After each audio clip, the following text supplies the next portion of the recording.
Wait తెలుగింటి భోజనం అంటే సాంబార్ లేకుండా ఎలా ఉంటుంది? అందుకే అథెంటిక్ సాంబార్ ఎలా చేయాలో చూపిస్తాను. ఓవర్ నైట్ సోక్ చేసుకున్న కందిపప్పుని కుక్కర్లోకి తీసుకొని వాటర్, సాల్ట్, పసుపు, గార్లిక్ క్లోవ్స్ వేసి 3 విజిల్స్ రానివ్వాలి. ఇక్కడ చూపిస్తున్న వెజిటేబుల్స్ నేను వేసుకున్నవి.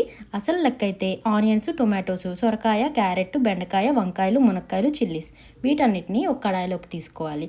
ఇప్పుడు వాటర్ పోసి టర్మరిక్ ఇంకా సాల్ట్ యాడ్ చేసుకొని మరిగించుకోవాలి. ఇక్కడ మనం సాంబార్ మసాలా కోసం సాంబార్ పొడి కోసం శనగపప్పు, జీలకర్ర, ఆవాలు, మిరియాలు, బియ్యం, కందిపప్పు, ఎండుమిరపకాయలు మీ రుచికి తగినంత యాడ్ చేసుకోండి.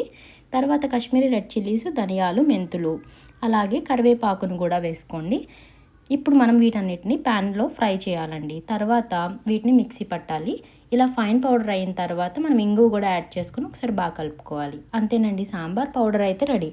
ఇప్పుడు చింతపండును కూడా ఒక నిమ్మకాయ అంత తీసుకొని హాట్ వాటర్లో నానబెట్టాలి.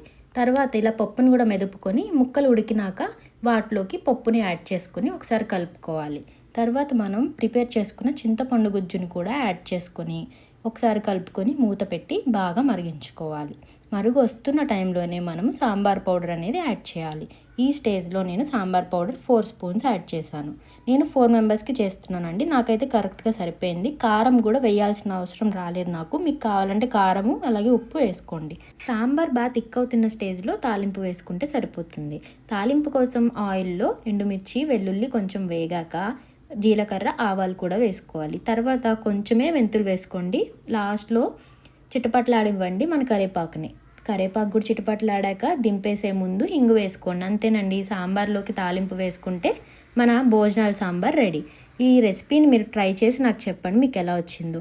నాకు చాలా థిక్గా సాంబార్ ఇష్టమని ఇట్లా చేసుకున్నాను. మీరు కొంచెం పలుచగా చేసుకోండి. అంతేనండి, భోజనాల సాంబార్ రెడీ కదా. మీరు కూడా చేసుకొని నాకు కమెంట్స్లో చెప్పండి. Follow me for more videos. Bye bye. Stay tuned.